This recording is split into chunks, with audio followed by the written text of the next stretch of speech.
irmãos, com a graça e a paz do nosso Senhor Jesus Cristo, nessa manhã, onde o Senhor nos trouxe a sua casa para, como cantamos agora esse último hino, para termos ciência da palavra do Senhor.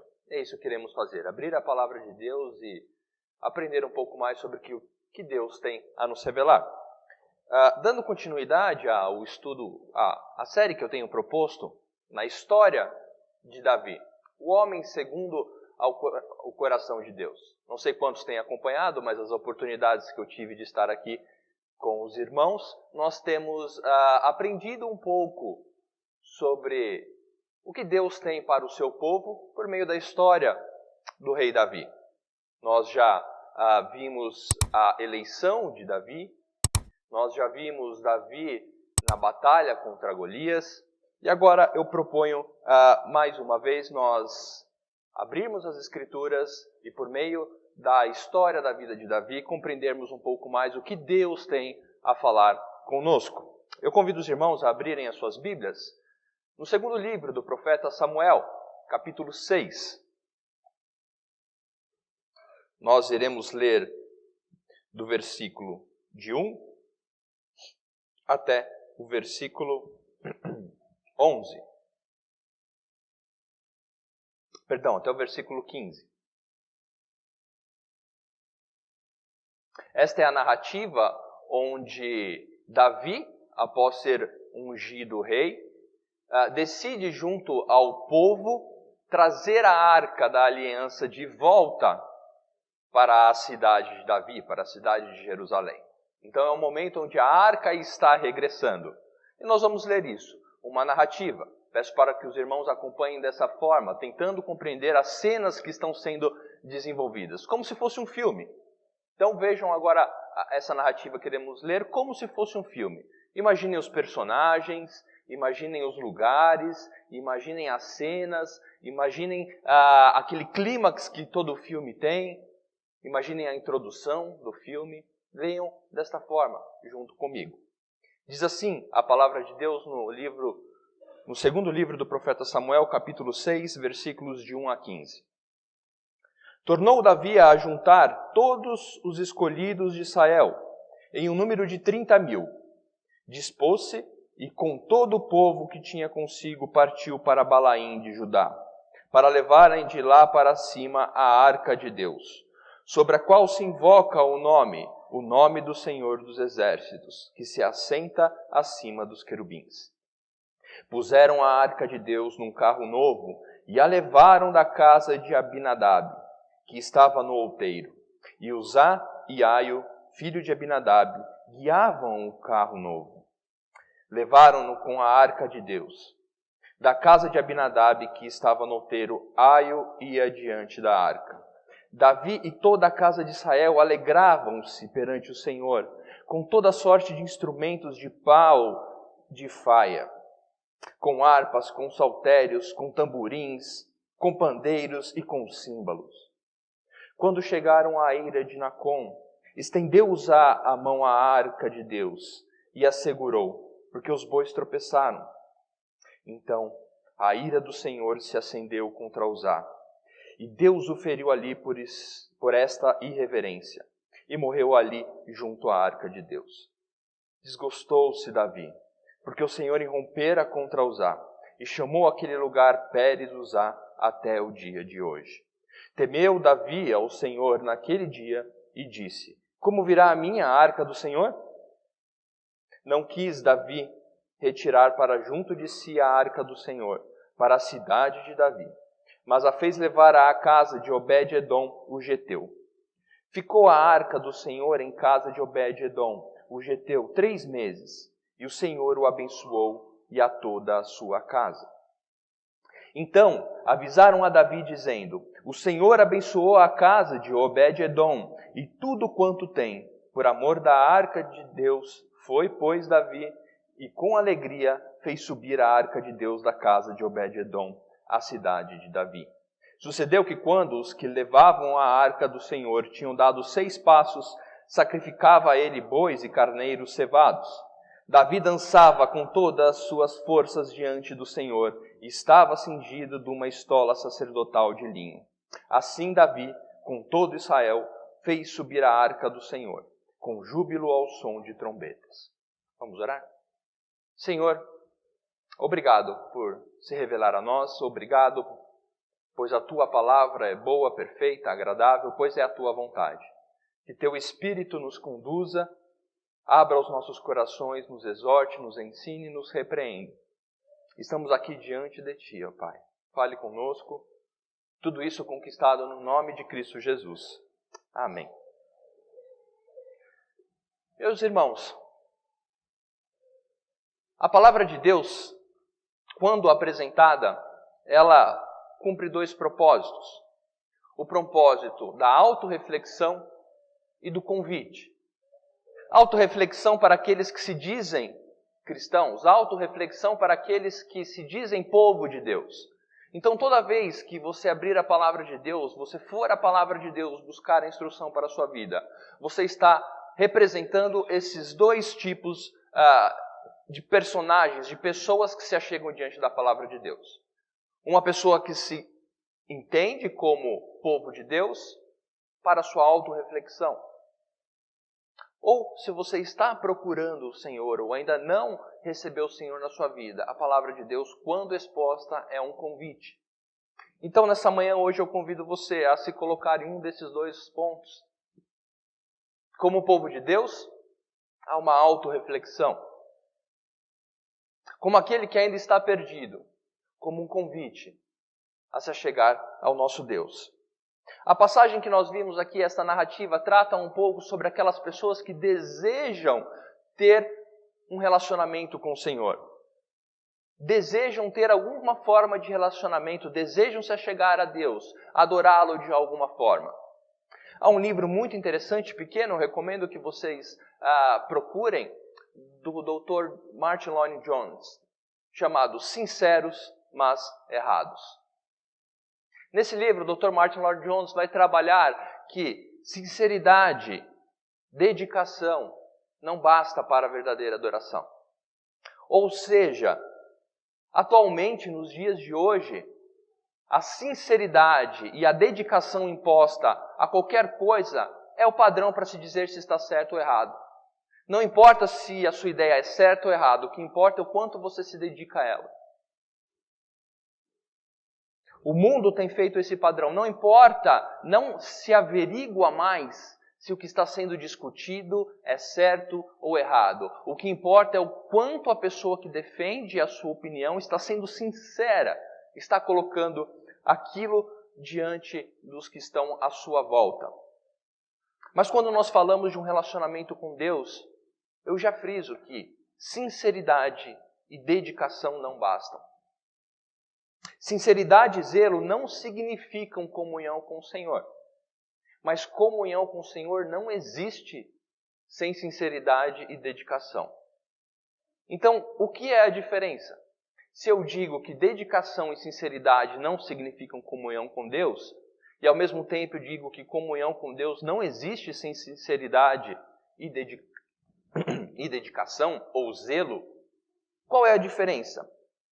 A diferença nos é ensinada. Qual que é o X da questão? Aonde nós encontramos a verdadeira adoração? E a passagem vai nos mostrar, como eu disse, como um filme. Então a primeira cena nos mostra alguém realmente sincero, desejando uma comunhão com Deus. Davi, após ser ungido, junta o povo consigo e decide trazer a arca da aliança de volta para Jerusalém, de volta para o seio do povo de Israel. Isso nós devemos perceber como um legítimo, verdadeiro, belo desejo de comunhão com Deus. A arca da aliança estava distante do povo de Israel. Em 1 Samuel 4:10, você não precisa abrir aí, mas é um pouquinho da história. Por que a arca estava voltando? Onde estava a arca? Onde estava o símbolo da comunhão com Deus? Em 1 Samuel 4, o povo de Israel decide, em uma batalha contra os filisteus, levar a arca para essa batalha. Como se a arca fosse um artefato mágico, que por si só aquele objeto lhe concederia a vitória. E o que nós vemos ali é que Deus entrega ao povo de Israel à mão dos filisteus. E em 1 Samuel 4:10 nós vemos a arca de Deus sendo tomada do povo de Israel. Os filisteus vencem o povo de Israel, roubam a arca, tomam a arca do Senhor é tirada do povo de Israel. O símbolo da comunhão, a arca da aliança, é retirada do povo de Israel. Mas Deus cuida do seu povo e cuida da sua santidade. 7 meses apenas a arca fica com os filisteus, então a praga chega ao povo filisteu e a arca volta então para Bet-Semen para ficar com o povo de Israel. Mas ali o próprio povo burla as regras de Deus, abre a arca, o povo abre a arca, vê o que está ali dentro, Deus então castiga aquela cidade de Bet-Semes, e então a arca vai para outro lugar, Kiriat Jearim, e lá fica pelo menos 20 anos. Estamos falando aqui quando Davi resolve trazer a arca de volta, no mínimo, 25 anos em que a arca não estava no seu devido lugar. Em que a arca estava esquecida pelo povo de Deus, onde a comunhão com o povo de Deus estava negligenciada. Em toda a história do reinado de Saul, Saul menciona apenas uma vez a arca, onde passa um relampejo em sua mente de trazer a arca de volta para o povo, e depois ele desiste e fala, não, pode deixar lá que eu mesmo vou resolver essas questões. Então, a narrativa, a introdução desse filme, dessa história que nos conta, nos apresenta um verdadeiro, legítimo desejo de alguém que quer restabelecer um relacionamento com Deus. Alguém que deseja restabelecer um relacionamento com Deus, que deseja fazer uma verdadeira adoração, iniciar uma verdadeira adoração para com Deus. E aí nós vamos então para a segunda cena. A introdução é essa: alguém que deseja ter um relacionamento verdadeiro com Deus. Mas qual o tipo de relacionamento que é proposto? Qual o tipo de relacionamento, de adoração que é apresentada a Deus?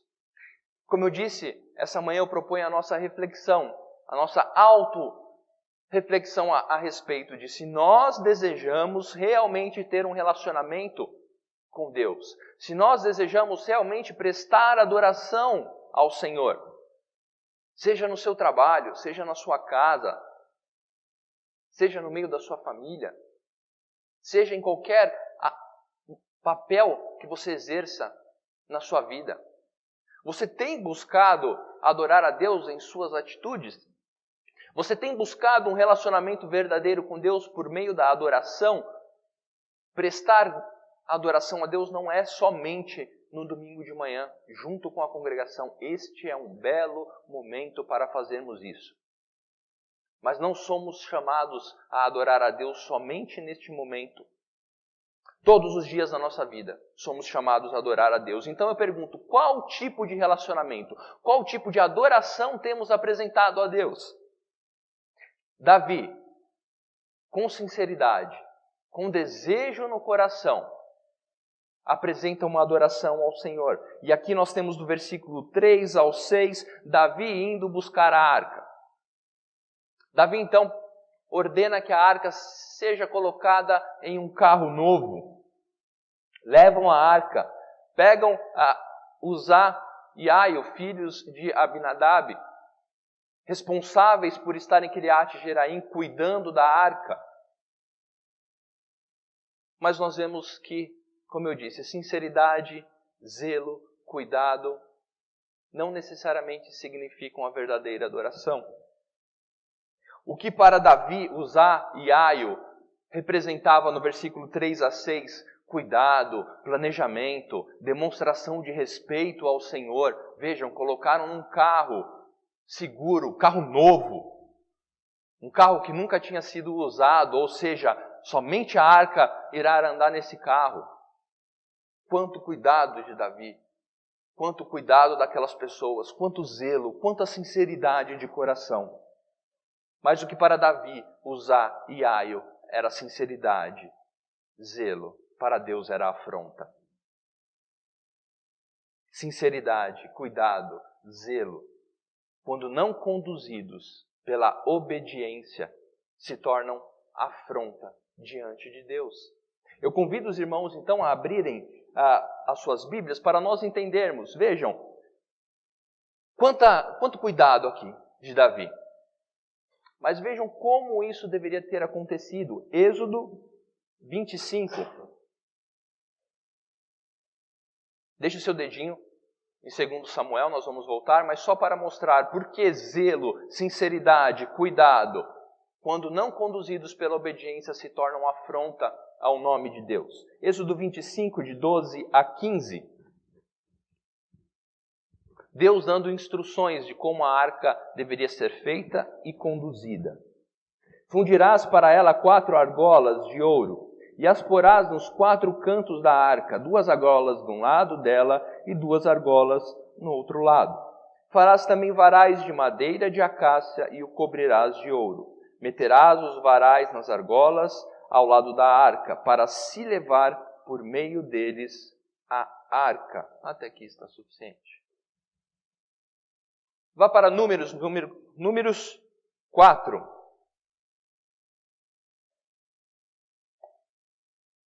Números 4, versículo 15 e versículo de 17 a 20. Números 4, versículo 15 e depois 17 a 20. Havendo, pois, Arão e seus filhos ao partir do arraial, acabado de cobrir o santuário e todos os móveis dele, então os filhos de Coate virão para levá-lo, mas nas coisas santas não tocarão, para que não morram. São essas as coisas da tenda da congregação que os filhos de Coate devem levar. Agora vamos para o 17 e 20. Disse o Senhor a Moisés e a Arão: não deixarei que a tribo das famílias dos coatitas seja eliminada do meio dos levitas. Isto, porém, lhe fareis, para que vivam e não morram. Quando se aproximarem das coisas santíssimas, Arão e seus filhos entrarão, e eles designarão a cada um o seu serviço e a sua carga. Porém, os coatitas não entrarão, nem por um instante, para ver as coisas santas, para que não morram. Vira uma página, 2 páginas, número 7, versículo de 6 a 9. Moisés recebeu os carros e os bois e os deu aos levitas. Olha aí, carros e bois. Opa, então tem alguma coisa similar. Carros de bois, arca da aliança, será que tem alguma coisa? 2 carros e 4 bois deu aos filhos de Gerson, segundo o seu serviço. 4 carros e 8 bois deu aos filhos de Merari, segundo o seu serviço, sob direção de Tamar, filho de Arão, sacerdote. Mas os filhos de Coate nada deu, porquanto o seu cargo estava ao santuário, que deviam levar nos ombros.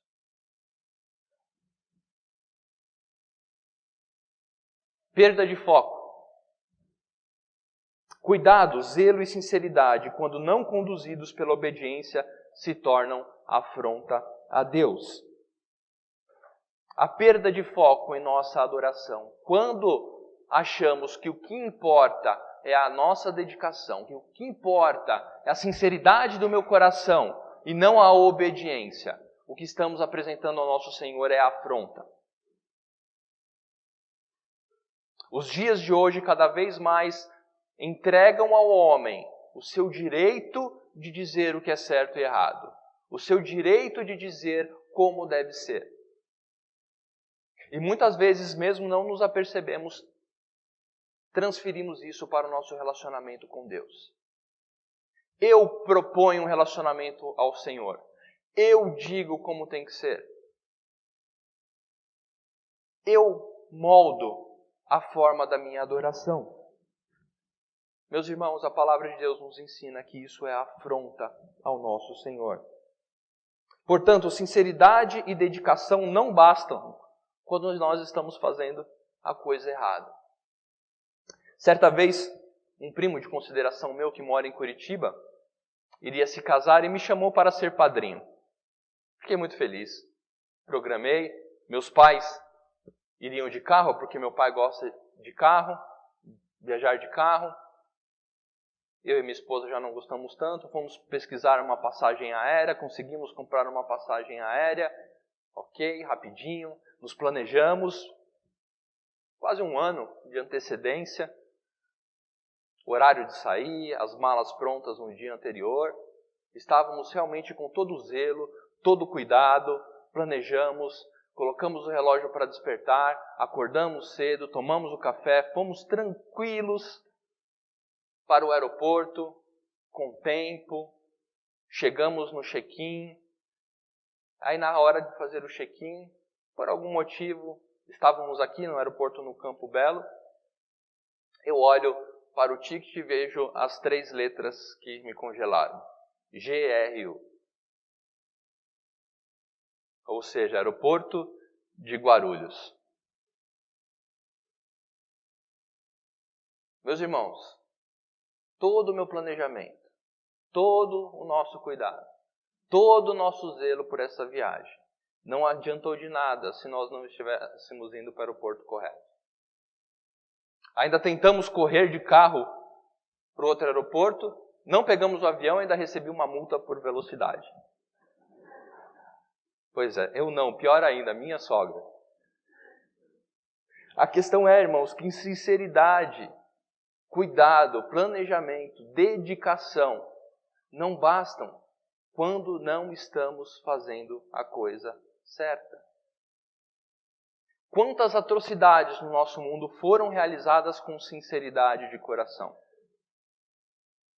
O movimento nazista que assolou a história da humanidade durante muito tempo foi realizada por homens que estavam realmente dedicados, sinceros naquilo que estavam fazendo.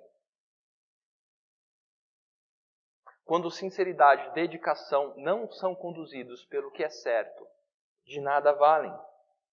Paulo, em Romanos 10:2, diz que até os próprios judeus, Paulo dizendo em Romanos 10:2, acerca dos judeus, porque lhes dou o testemunho de que eles têm zelo por Deus, porém não com entendimento. Paulo mesmo, ao seu próprio testemunho, diz repetidas vezes que antes da sua conversão, era alguém completamente sincero. Era alguém que dedicava-se a algo.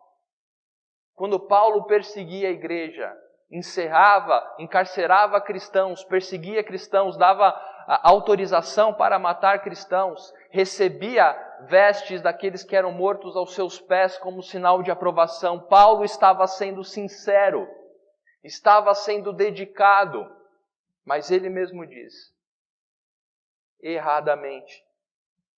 Portanto, não podemos perder o foco na nossa adoração ao nosso Deus. Não podemos perder o foco do que Deus propõe para o nosso relacionamento com Ele.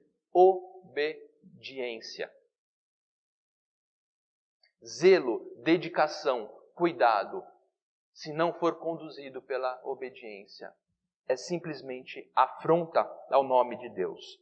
Isso porque nós distorcemos o papel. Davi, a história de Davi nos mostra isso, que Davi, um homem que experimentou uma comunhão incomum com Deus, profunda. Se pegarmos desde a primeira aparição de Davi em sua eleição, o quanto ele foi perseguido por Saul, o quanto Deus colocou a sua boa mão sobre ele. Lemos inúmeros salmos de Davi, o primeiro salmo lido a respeito de Davi aqui. No nosso culto, Davi experimentou uma comunhão com Deus tremenda. Mas nesse momento, Davi teve que reconhecer que ele estava ultrapassando um limite nesse relacionamento. Vejam como intimidade com Deus, quando não conduzida pela obediência, pode se tornar presunção. Mesmo tendo um relacionamento profundo com Deus, quando não somos conduzidos pela obediência, podemos abrir uma brecha para a presunção, pelo autoengrandecimento nesse relacionamento. Davi transformou o privilégio da comunhão em presunção e autonomia para decidir como esse relacionamento deveria ser feito. E Uzá, assim como Davi, cometeu o mesmo erro e pagou por isso. Os irmãos podem já ter ouvido algumas pregações a respeito disso, pregações que não são muito biblicamente orientadas. E a questão é pobre de Uzá. estava na melhor das intenções. A arca ia cair, poxa. O que você preferia? Que a arca caísse?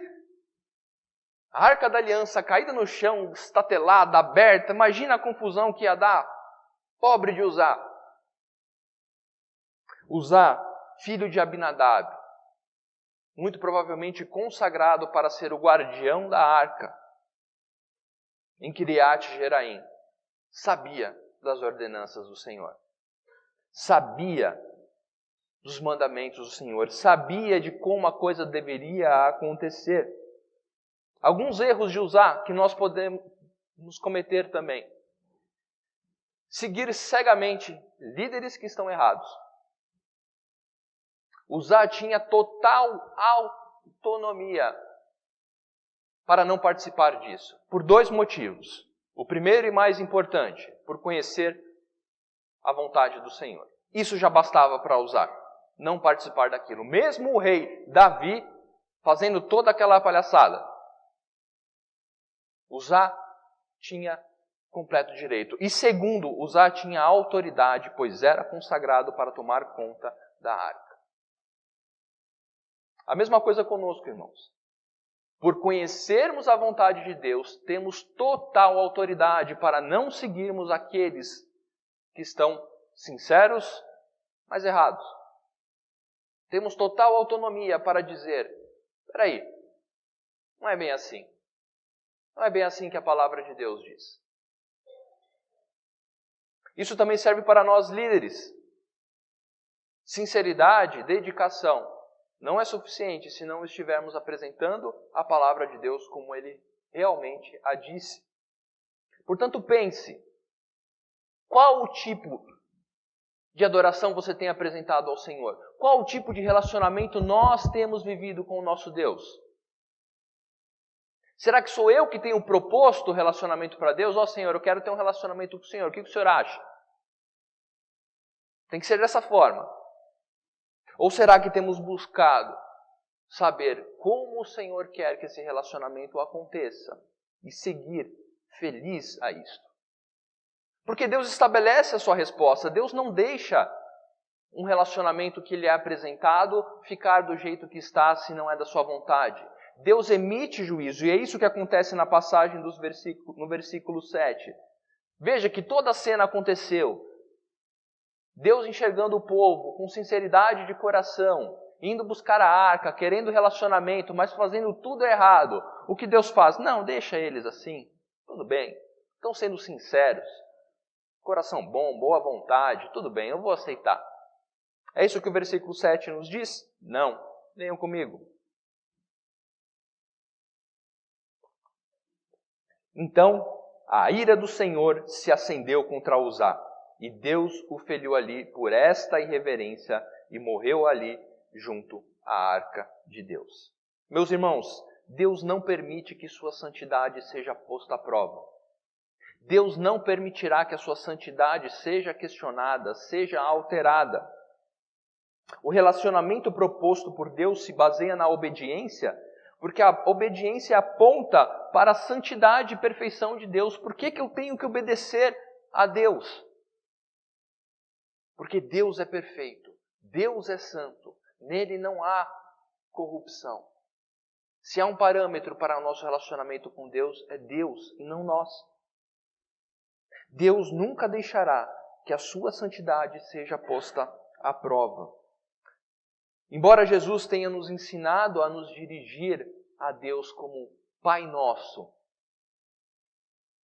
Jesus também nos ensinou que ao nos dirigir ao nosso Pai, disséssemos, santificado seja o teu nome. Venha o teu reino, seja feita a tua vontade, tanto nos céus quanto na terra. Vejam que obediência não exclui comunhão, pelo contrário, a obediência fortalece e atesta a verdadeira comunhão. Somos chamados a nos dirigirmos a Deus como nosso Pai. Mas ao conversarmos com o nosso Pai, a vivermos com o nosso Pai, devemos lembrar como a música toca. Como esse relacionamento acontece. Qual é a verdadeira adoração? Qual adoração o Senhor aceita? É a adoração que é conduzida pela obediência. Então, o que vamos fazer diante disso? O que Davi fez diante disso que pode nos auxiliar? Primeiramente, se nós estávamos esperando um coração contrito, arrependido, humilhado de Davi, não é o que nós vemos no versículo 8. O versículo 8 começa dizendo que Davi desgostou-se. Davi ainda relutou em seu coração. Imagina você, sincero, dedicado, fez uma festa, planejou, colocou tudo do melhor, chamou os melhores músicos, os melhores instrumentos, as melhores roupas, reuniu tudo. E aí Deus vem e mata o rapaz que está ali.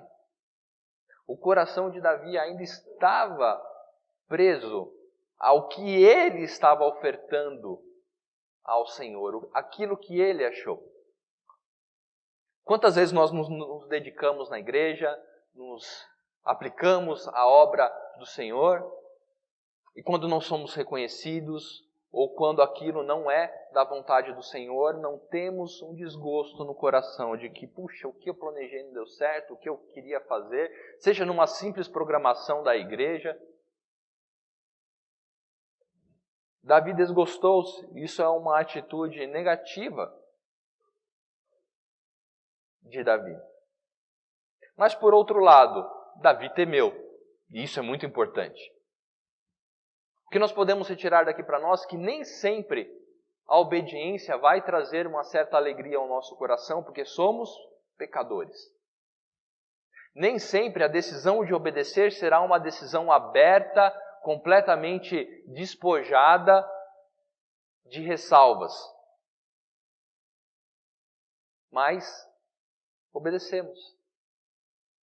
É aquilo, quem já esteve sobre o fogo de uma varinha, de um chinelo, de uma cinta, de um fio de ferro, seja lá do que for, dos seus pais, sabe que muitas vezes nós obedecemos sem querer obedecer. Mas é melhor obedecer do que tomar uma chinelada. E chinelo de mãe alcança lugares e distâncias, sempre acerta. Muitas vezes nós obedecemos os nossos chefes, o nosso trabalho, sem querer obedecer. E aqui Davi temeu ao Senhor, e nós devemos temer. Quando a santidade de Deus não nos intimida, nós estamos abrindo espaço para a presunção, para a autoavaliação. Quando a santidade de Deus não nos traz temor, quando nos leva à obediência, mesmo que relutante em nosso coração pecaminoso, estamos em sérios riscos. Devemos lembrar disso. Davi temeu, mesmo relutante. Davi temeu ao Senhor. Então, se Davi não se arrependeu naquele momento ali, pelo menos Davi parou, não prosseguiu. O versículo diz, no versículo 12, diz versículo 10, não quis Davi retirar para junto de si a arca do Senhor para a cidade de Davi, mas a fez levar para a casa de Obed-edom, o geteu, provavelmente um israelita que morava em Gat. A arca foi para lá. Davi entendeu que deu tudo errado, que não era aquilo que Deus queria, parou. Parou o que estava fazendo, parou a forma com que estava fazendo e deixou a casa ali.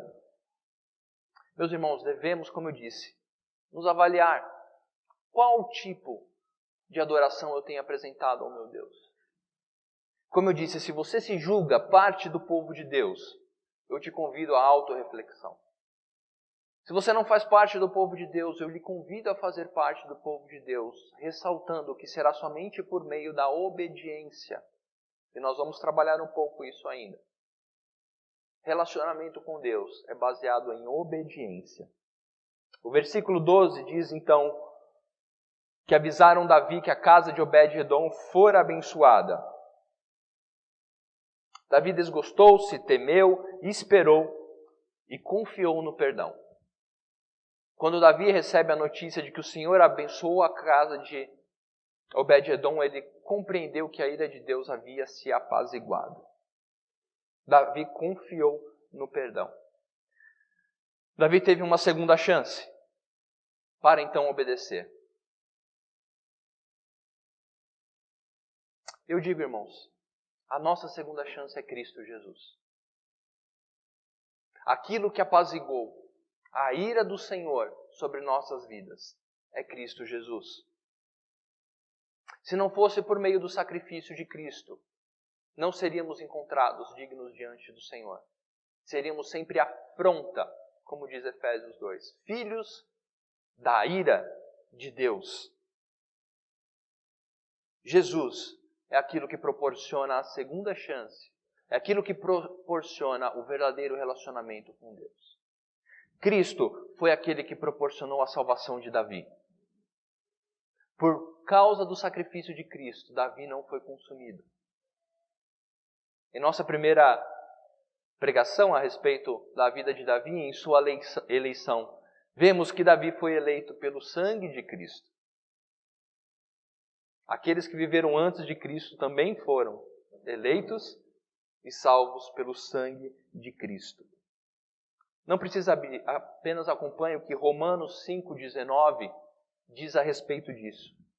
Porque, como pela obediência de um só homem, muitos se tornaram pecadores, assim também, por meio da obediência de um só, muitos se tornarão justos. Cristo foi aquele que obedeceu. Nós não obedecemos. Nós comemos o fruto proibido em Adão. Nós desobedecemos. E se não fosse por meio da obediência de Cristo, agora nós não poderíamos ter um relacionamento de obediência com o nosso Deus.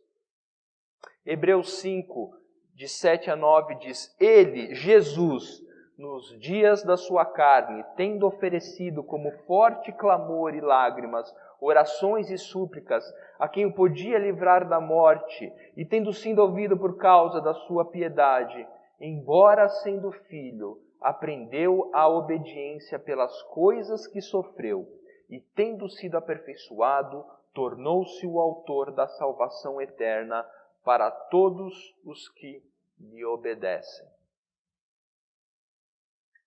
Um relacionamento com Deus é proposto por Deus.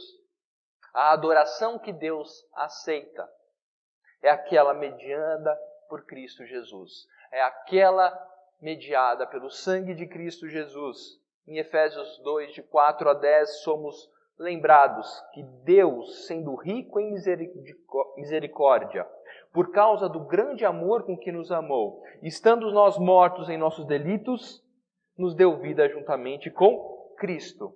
Pela graça sois salvos, e juntamente com Ele nos ressuscitou, e nos fez assentar nos lugares celestiais em Cristo Jesus, para mostrar nos séculos vindouros a suprema riqueza da sua graça, em bondade para conosco em Cristo Jesus. Porque pela graça sois salvos, mediante a fé, e isso não vem de vós, é dom de Deus, não de obras para que ninguém se glorie. Pois somos feituras dele, criados em Cristo Jesus, para as boas obras, as quais Deus de antemão preparou para que andássemos nela. Isso fica muito evidente para que nós não saiamos daqui pensando, ok, então se eu obedecer pelas minhas próprias forças, eu consigo me achegar a Deus. Não, Cristo é aquele que obedeceu por nós. Cristo é aquele que cumpriu toda a lei. Cristo é aquele que nos permite a chegar diante do Pai, aceitáveis e não como afronta. Tito 2,14 nos diz, o qual a si mesmo se deu por nós, a fim, com objetivo, com intuito, de remir-nos de toda iniquidade e purificar para si um povo exclusivamente seu, zeloso de boas obras. Davi compreendeu que o perdão tinha lhe sido dado. Então agora Davi vai novamente buscar a arca. Agora não, agora eu vou com um carro que tem a cobertura dos lados, para a arca não cair, para ninguém se machucar. Foi essa a decisão de Davi? O versículo nos diz que enquanto os que levavam a arca davam passos. Isso nos mostra que Davi compreendeu e agora obedeceu. Mas para sermos mais enfáticos e compreendermos o que aconteceu ali, eu convido os irmãos a abrir o livro de 1 Crônicas.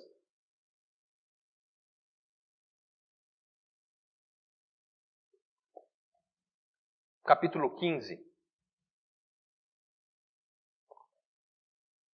Essa passagem nada mais é do que uma expansão do que nós vimos aqui. A palavra que nós lemos, a narrativa diz que Davi foi e os que levavam quando davam os passos, mas como foi a atitude de Davi depois da repreensão de Deus? Capítulo 15, versículos de 1 a 15, acompanhem comigo.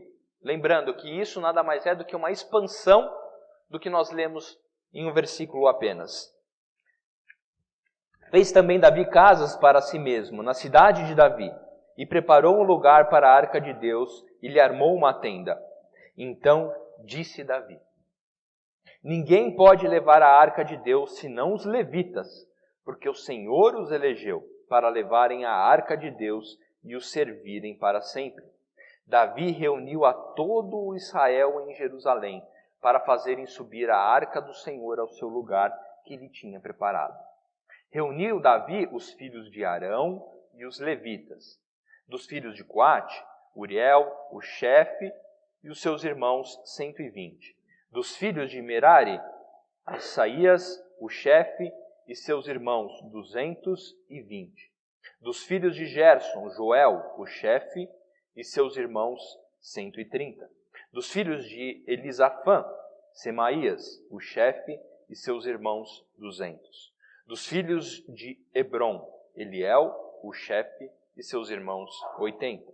Dos filhos de Uziel, Aminadab, o chefe, e seus irmãos 112.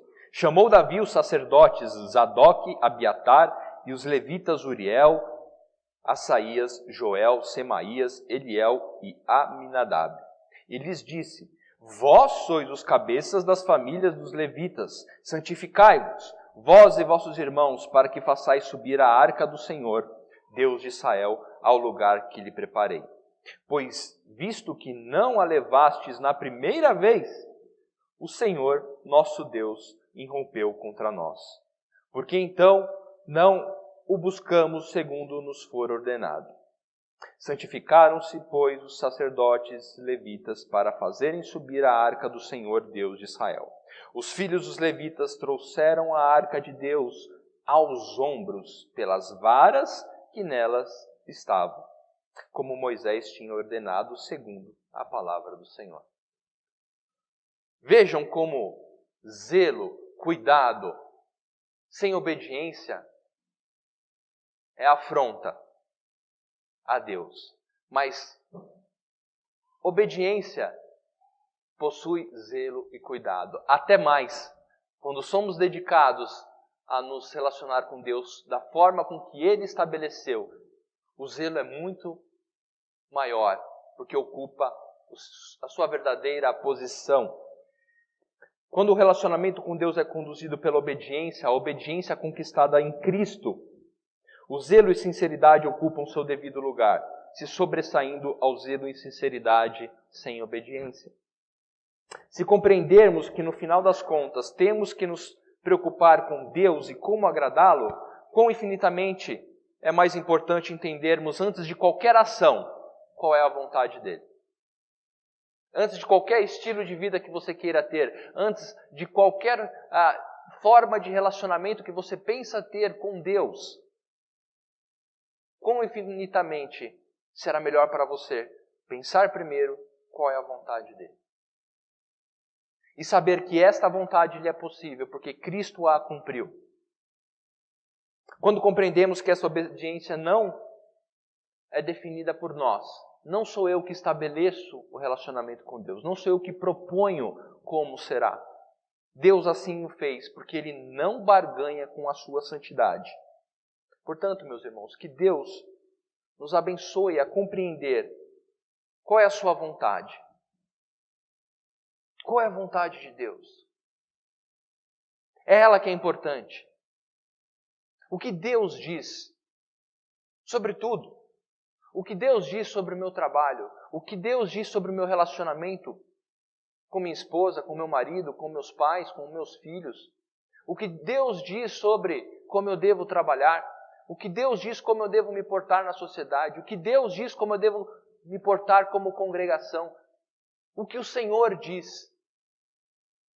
O salmo que nós lemos, Salmo 19, diz: quão bom é a perfeita e agradável a vontade de nosso Deus, o Criador de todas as coisas. O salmista reconhece, o salmista Davi reconhece que Deus, quem Ele é. Então diz: eu lhe obedecerei. Mesmo muitas vezes o nosso coração não querendo obedecer, isso acontecerá. Temos que obedecer. Cristo morreu por isso.